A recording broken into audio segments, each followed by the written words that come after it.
Good evening student, this is Rashid Hussain from electrical department. Student, पिछले topic में हम लोगों ने पावर तक पढ़ाई की थी। अब आज बात जो है हम लोग करेंगे कि रेजिस्टेंस क्या होता है और इसके क्या क्या पैरामीटर्स होते हैं और ये किन मटेरियल से बनाया जाता है। तो चलिए स्टूडेंट्स, यहाँ पे लिख लेते हैं हम लोग रजिस्टर या रेजिस्टेंस। तो रेजिस्टेंस के बारे में स्टूडेंट बात करें तो एक ऐसा मटेरियल जो किसी भी कंडक्टर में करंट को फ्लो होने में रोके या रोकने के लिए जो है इच्छुक हो या रोकता हो, उस चीज़ को हम लोग क्या कहेंगे, उस प्रॉपर्टी को रेजिस्टेंस कहेंगे। तो स्टूडेंट सबसे पहले जो है इस चीज़ का हम लोग जो है डेफिनेशन लिख ले देते हैं। A body which offer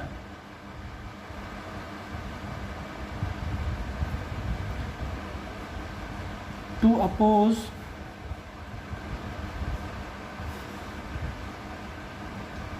the flow of current in DC supply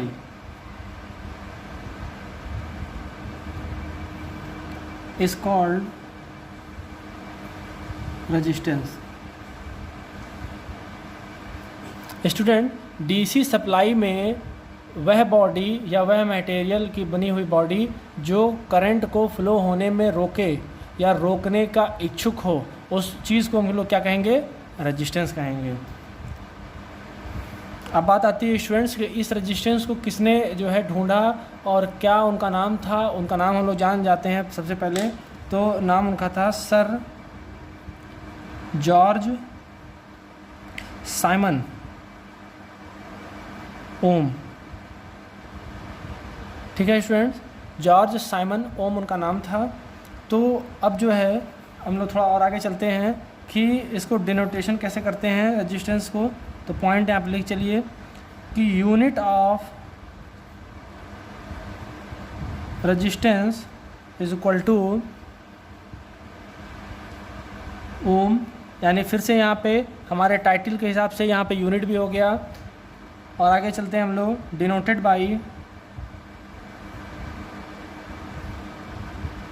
capital R, और फार्मूला जो होगा आर निकालने का, resistance is equal to capital R is equal to rho L by A. ठीक है स्टूडेंट्स, ये हमारा फार्मूला हो जाएगा रो L by A.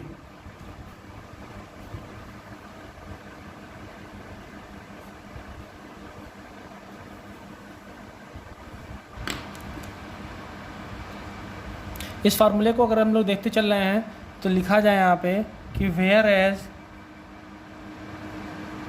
Row is equal to specific resistance और रेजिस्टिविटी।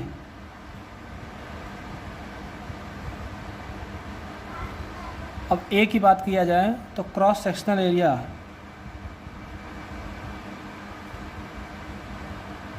एल की बात की जाए तो लेंथ ऑफ कंडक्टर,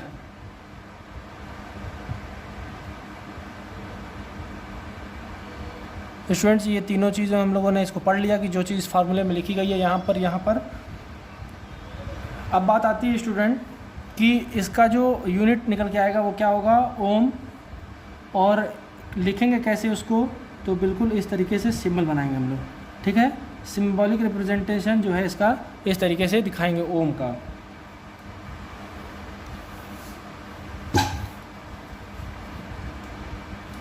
स्टूडेंट्स, इस चीज़ का ज़रा सा जो है आप लोग जल्दी से स्क्रीनशॉट ले लीजिए। उसके बाद जो है हम लोग थोड़ा कंपटीशन के लेवल के हिसाब से पढ़ लेते हैं कि किस किस चीज़ के बारे में टॉपिक में हम लोगों को जानकारी होना चाहिए।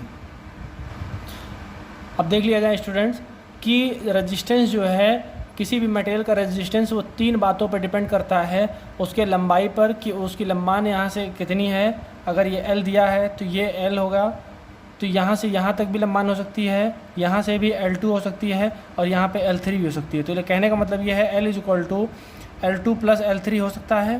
तो स्टूडेंट्स, इसी चीज़ में तीन लेंथ हो गई तो इसका रेजिस्टेंस कम और ज़्यादा भी हो सकता है क्योंकि डायरेक्टली प्रोपोर्शनल है। जैसे जैसे बढ़ेगा तो वैसे रेजिस्टेंस भी बढ़ेगा और जैसे जैसे घटेगा तो रेजिस्टेंस भी वैसे घटेगा, क्योंकि R is directly proportional to L लिखा गया है यहाँ पे। अब बात करते हैं क्रॉस सेक्शनल एरिया, यानी जो है कंडक्टर का क्रॉस सेक्शनल एरिया। ये कंडक्टर हमारा है और इस कंडक्टर का ये इस एरिया की बात करें तो अगर ये जितना कम होगा उतना ज़्यादा रेजिस्टेंस होगा, क्योंकि ये इन्वर्सली प्रोपोर्शनल है, because R is inversely proportional to cross sectional area of the conductor. If we decrease the value of cross sectional area, then the value of resistance in a conductor is increased respectively and vice versa. ठीक है students, हमारा एक ही बात हो गई। अब बात आती है ये रो की वैल्यू, जिसे हम रो कह रहे हैं स्पेसिफिक रेजिस्टेंस और रजिस्टिविटी। तो इट डिपेंड अपॉन, यहाँ पे बात कर ली जाए यहाँ पे रो की, तो रो का एक पहला फार्मूला या जो है आप इस टॉपिक को याद करें कि लिख लीजिए इसको कि इट डिपेंड अपॉन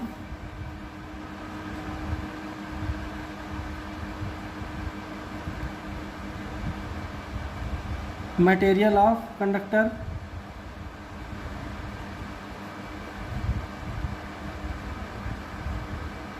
दूसरा पॉइंट स्टूडेंट्स याद करें जो है और इसे लिखें,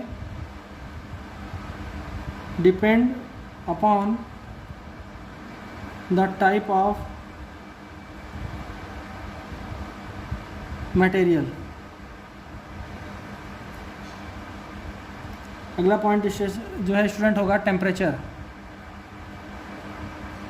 टेम्परेचर ऑफ मटेरियल। ये 3 पॉइंट स्टूडेंट जो हैं आप लोगों को बिल्कुल अच्छे तरीके से याद करने हैं। और इस रो की जो है यूनिट क्या होगी स्टूडेंट्स, क्या कहते हैं जिसे, वो होगा ओम मीटर,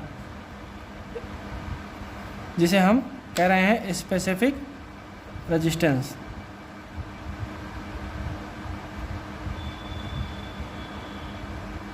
स्पेसिफिक रेजिस्टेंस की यूनिट क्या होगी, ओम मीटर।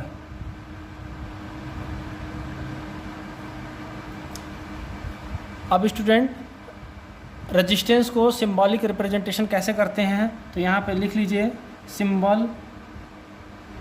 सिंबॉलिक रिप्रेजेंटेशन में ड्राइंग में अगर बनाएंगे तो सबसे पहले 2 डॉट पॉइंट बनाते हैं यहाँ पर। उसके बाद स्टूडेंट एक स्ट्रेट लाइन यहाँ ऐसे खींच लेते हैं दोनों तरफ से।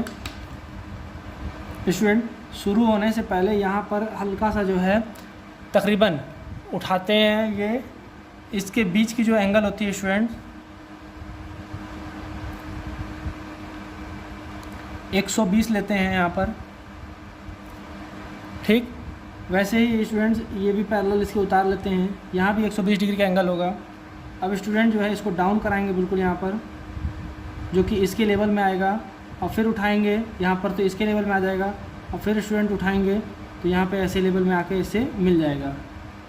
स्टूडेंट्स ये हमारा जो है रेजिस्टेंस का सिंबल बन चुका है, और इसको जो है हम लोग कैपिटल R से डिनोट कर देंगे, ठीक है। तो ये सिंबॉलिक रिप्रेजेंटेशन है इसका, जिस तरीके से बताया स्टूडेंट्स इस तरीके से आप इसको बनाएंगे। कभी भी बनाएंगे ये चीज़ें बनाने का तरीका ये गलत होता है, कई लोग ऐसे बना देते हैं, तो दिस इज़ रॉन्ग। अगर बात करें जाए तो इसे उठाकर फिर यहाँ पर डाउन करके ऐसे उठाकर फिर यहाँ ले आया जाए तो दिस इज़ ऑल्सो रॉन्ग। तो ये सारी चीज़ें गलत हैं, इस तरीके से हम नहीं बताएंगे, इस तरीके से इसको बनाना है हमें कि शुरुआत का ये स्टार्टिंग ऊपर हो और जो है एंड का ये नीचे हो। तो ये हमारा जो है सेकेंड ईयर ड्राइंग में भी काम आएगा स्टूडेंट्स, ये सीख लीजिए आप लोग। स्टूडेंट्स अब अगले लेक्चर में हम लोग पढ़ेंगे कि किस प्रकार जो है रजिस्टेंस का सीरीज़ तथा पैरेलल कनेक्शन करेंगे। अगर हमारे पास 2 रजिस्टर या 3 रजिस्टर या उससे अधिक रजिस्टर है तो उनका सीरीज़ और पैरेलल कॉम्बिनेशन कैसे बनाएंगे, श्रेणी क्रम में कैसे जोड़ेंगे उसे, और उसको समांतर क्रम में कैसे जोड़ेंगे, और जोड़ने के बाद जो है तुलनात्मक यानी तुल्य रजिस्टेंस कैसे निकालेंगे, इक्विवेलेंट रजिस्टेंस उसका कैसे निकालेंगे, उसका क्या फार्मूला होता है। उन सभी चीज़ों की जानकारी लेने के लिए हम लोग जो है लेक्चर नंबर 4 में देखेंगे। ठीक है students, thank you, have a nice day.